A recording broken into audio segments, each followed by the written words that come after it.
Itu banjir cuma di bawah dengkul, kamu ngapain pakai perahu? Udah gitu pakai pelampung di badan, ambil dada-dada gini, senyum-senyum, ngapain? Nggak ada guna. Seorang pemimpin itu merasakan penderitaan rakyat, turun langsung ya. Cuman banjir kayak gitu udah jalan aja ya, toh juga ada penjagaan ketat, nggak ada apa-apa. Assalamualaikum warahmatullahi wabarakatuh. Kembali lagi di channel Prayoga Muhammad. Gimana kabar kalian semua? Semoga baik-baik saja ya, dan dilancarkan segala rizkinya. Nah teman-teman semua, ini ada dua video lucu. Yang pertama dari wakil presiden kita, dan yang kedua dari wakil gubernur DKI.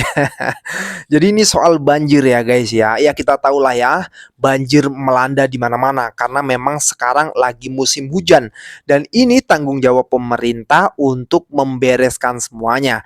Tentunya tidak hanya membereskan saat banjir saja ya, yang dimana memang pemerintah juga harus mempunyai strategi di mana ketika nanti ada hujan lebat lagi tidak terjadi kebanjiran. Bagaimana? Ya itu PR pemerintah lah.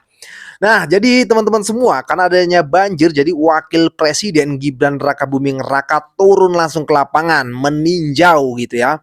Nah, gua nggak tahu sih ini meninjaunya itu gimana. Apakah nanti setelah ditinjau banjir akan hilang, ataupun rakyatnya bisa mendapatkan bantuan, atau bagaimana, atau hanya pencitraan saja? Ya, kita nggak tahu ya teman-teman semua. Nah, dan juga Bung Pak Rano Karno ini ya, Wakil Gubernur DKI juga meninjau lokasi. Tapi ada kelucuan di sini guys. Jadi gue nggak tahu ini Bang Rano Karno ini ngapain harus pakai perahu, sementara di situ hanya tingginya itu selutut orang dewasa saja pun nggak ada air itu. Kenapa harus pakai perahu gitu loh? Nah, ini menjadi akhirnya kan menjadi serangan buzzer gitu ya kepada Bang Rano Karno gitu ya. Memang konyol juga sih, lucu juga. Ngapain harus pakai perahu gitu loh. Nah, terus Gibran juga ini ada kelucuan juga di mana emak-emak ini mengatakan nggak mau gitu ya ketika diajak oleh Gibran, sepertinya sih diajak untuk ke tempat pengungsian gitu, di mana mungkin di sana nantinya akan dapat bantuan dan lain sebagainya. Nah, ini lucu juga guys. Jadi tanpa berlama-lama langsung saja kita lihat videonya.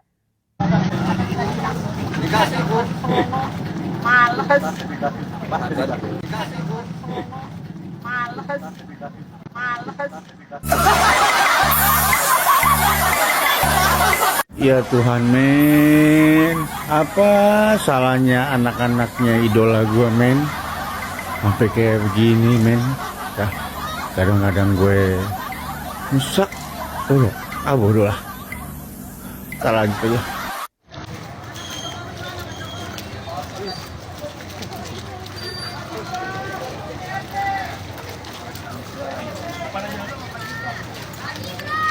Mas Gibran, Pak Gibran, Mas Gibran, Pak Gibran.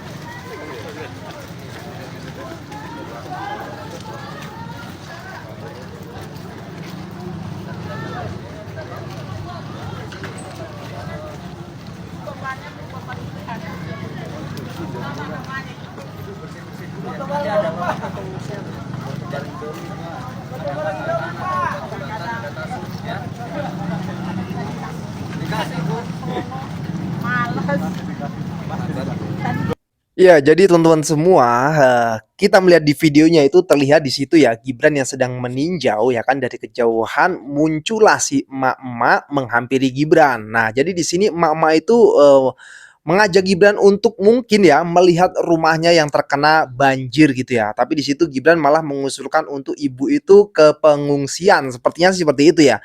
Tapi terlihat di sini raut wajah si ibu ini kayak kesel gitulah sambil mengatakan males gitu. Ya ini juga akhirnya menjadi komentar daripada netizen ya teman-teman semua. Tapi pada intinya ya guys ya, kalau misalnya ada kebanjiran atau bencana lain yang lainnya gitulah ya, bencana alam yang lainnya gitu ya, yang dimana memang pemerintah harus turun langsung ke situ gitu. Tapi pemerintah juga harus memberikan solusi gitu loh.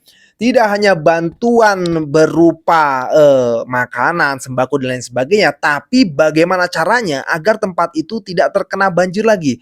Karena ini tahunan guys, setiap tahun selalu saja kena banjir gitu ya. Nah ini adalah tugas pemerintah, pokoknya entah gimana caranya agar tempat-tempat yang memang terkena banjir, rawan banjir itu bisa lepas dari banjir. Nah itulah fungsinya uang pajak untuk membereskan itu semua. Ya menurut kalian gimana guys? Si emak kayaknya males gitu ya, sampai ngatain males. Oke teman-teman semua, sekarang kita melihat video Bang Dul ini ya, yang masih menjadi banyak komentar daripada netizen gitu ya. Oke teman-teman semua, langsung aja kita lihat videonya. Itu banjir cuma di bawah dengkul, kamu ngapain pakai perahu? Udah gitu pakai pelampung di badan, sambil dada-dada gini, senyum-senyum, ngapain? Nggak ada guna. Seorang pemimpin itu merasakan penderitaan rakyat, turun langsung ya.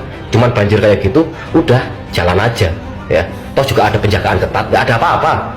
Siapa yang sudah melihat video Wakil Gubernur DKI Jakarta Rano Karno atau si Dul menggunakan perahu karet dan rompi pelampung saat meninjau banjir yang tingginya tidak melebihi lutut orang dewasa?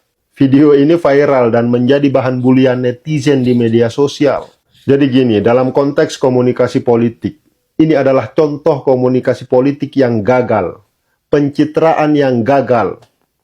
Bang, itu bukan pencitraan, itu langkah spontan yang harus dilakukan pemimpin saat rakyatnya terkena musibah. Iya, makanya tadi saya berbicara dalam konteks komunikasi politik, bukan dalam konteks musibah.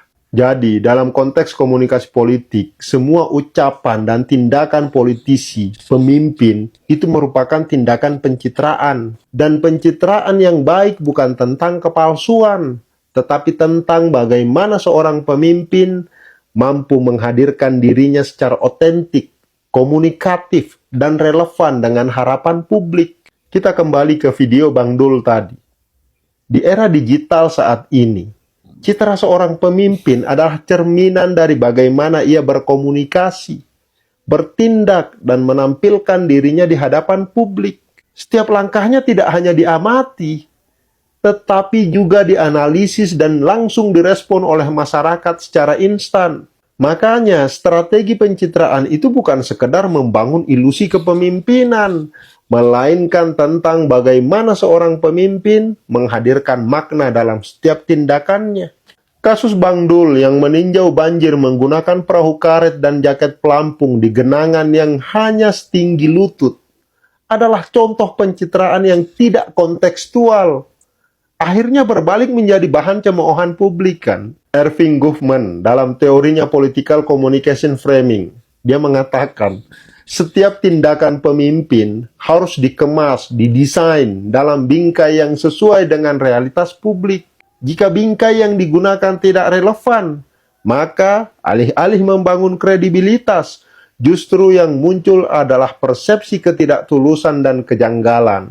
Pemimpin yang memahami seni komunikasi politik akan mampu membangun citra yang otentik, bukan sekedar simbolik. Pierre Bourdieu dalam konsep symbolic power menegaskan bahwa kekuatan seorang pemimpin bukan hanya terletak pada jabatannya, tetapi juga pada bagaimana ia menggunakan simbol-simbol yang tepat untuk membangun kepercayaan masyarakat. Perahu karet dan jaket pelampung di tengah genangan yang dangkal adalah simbol yang salah. Karena alih-alih mencerminkan kepedulian dan kesigapan, justru mengundang gelak tawa dan sinisme. Nanti deh, dalam video berikutnya, saya akan membahas bagaimana strategi pencitraan yang baik bagi seorang pemimpin. Khususnya bagi pemimpin di daerah. gubernur dan wakil gubernur, bupati dan wakil bupatinya, atau wali kota dan wakil wali kotanya, agar mereka memahami pencitraan yang baik dan tepat itu seperti apa. Kasihan, sudah diberi kepercayaan oleh masyarakat, sudah bekerja siang dan malam, tapi tidak ada yang dikenang dalam kepemimpinannya. Karena kenapa? Karena tidak ada yang tahu bagaimana kesibukannya, bagaimana ketulusannya memimpin daerah. Lebih rugi lagi jika justru dikenang sebagai pemimpin yang buruk dan gagal. Nah, inilah pentingnya pencitraan politik. Jadi tunggu saja video berikutnya. Thank you. Ya guys, pada intinya janganlah ya pemerintah turun hanya untuk mencari popularitas saja, maksudnya pencitraan gitu ya. Jangan sampai lah. Jadi intinya pemerintah ya memang turun itu untuk membantu gitu ya, secara mutlak, secara utuh untuk benar-benar membantu gitu ya. Ya Bang Dul ya, mudah-mudahan nggak seperti itu lagi ya. Oke teman-teman semua, kita lanjut lagi ke videonya. Kita udah sama-sama tahu guys, separah apa banjir kemarin. Airnya sampai masuk mall, rumah-rumah tenggelam, peternakan tenggelam, ekonomi lumpuh dan korbannya hingga puluhan ribu. Turut berduka cita, semoga korban lekas pulih. Please be aware guys, kita tuh harus saling jaga satu sama lain karena banjir kali ini itu tuh kompleks. Cuaca ekstrim akibat krisis iklim iya, ada masalah pada tata ruang dan manajemen perkotaan, sampai banyaknya terjadi alih fungsi lahan di daerah resapan, terutama di hulu ya. Ada lahan kosong dikit, tebang pohonnya buat pembangunan komersil. Ada lahan kosong deket sungai, bangun pemukiman dengan marketing river view. Bingung kan lu? Itu semua keputusan politik. Kok bisa keluar izinnya? Kok ada sih amdalnya? Atas nama pertumbuhan ekonomi dan pembangunan, keluar dah tuh izin dengan gampang. Kalau udah kayak gini gimana? Berapa harganya? Sedangkan pembangunan infrastruktur penanggulangan banjirnya gimana nih Pak? Hotline bencananya masih jalan nggak? Evakuasinya cepet nggak? Tanggulnya, drainasenya, pompanya, area-area resapannya, apakah itu mencukupi? Sejauh itu harus kita pantau. Sedih gak sih guys, lu udah disiplin buang sampah, tapi korbannya tuh kita-kita lagi. Akibat pengelolaan sampah kotanya bermasalah, izin sembarangan terbit, infrastruktur banjirnya lambat dibangunnya, kurang kompetensi dalam tata ruang dan manajemen perkotaan, kita lagi loh yang kena.